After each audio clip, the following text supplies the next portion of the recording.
ឈឺចិត្តអ្វីម្ល៉េះស្ដាយជាតិនេះអភ័ព្វ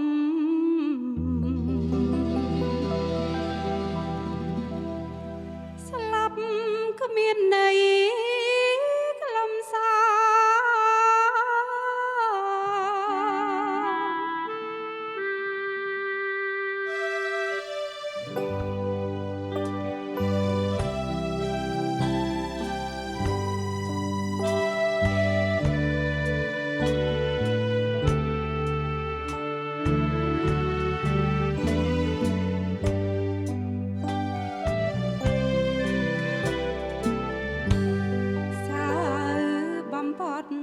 ដាត់មនុស្សទាំងរួង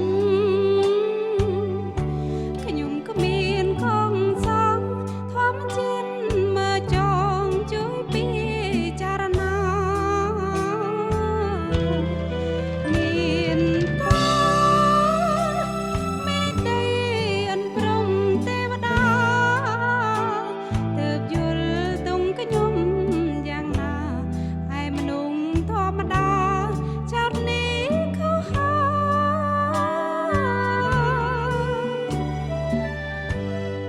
ខ្ញុំឯណា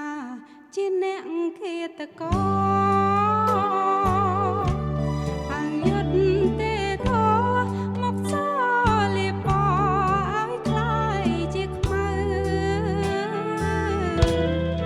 ឃាតករ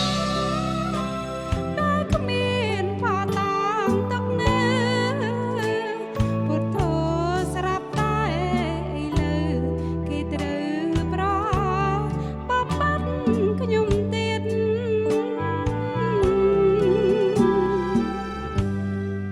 អូកែមាបងអើយបងមិនដឹងធ្វើដូចមិនដេចឡើយហួហើយស្នេហ៍យើងទាំងពីរជាតិនេះបែកគ្នាដូចមេឃហើយនឹងធរណី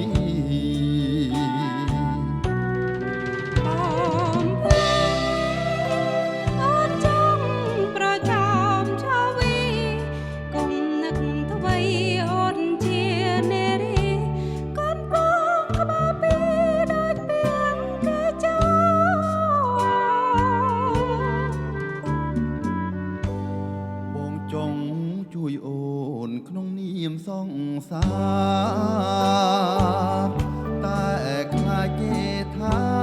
បងយកស្នេហាធំជាងឪពុកហើយចោយើងចាំជួបគ្នាជាតិមុខបងអើយនៅឲ្យបានសុខបាបឪពុកអូ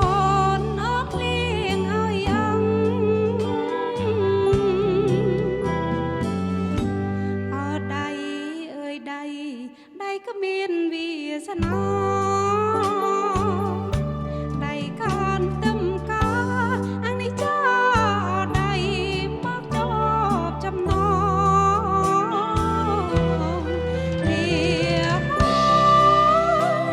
លា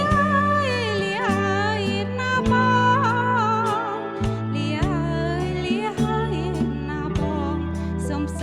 ងជួបបងក្រុមជាតិមក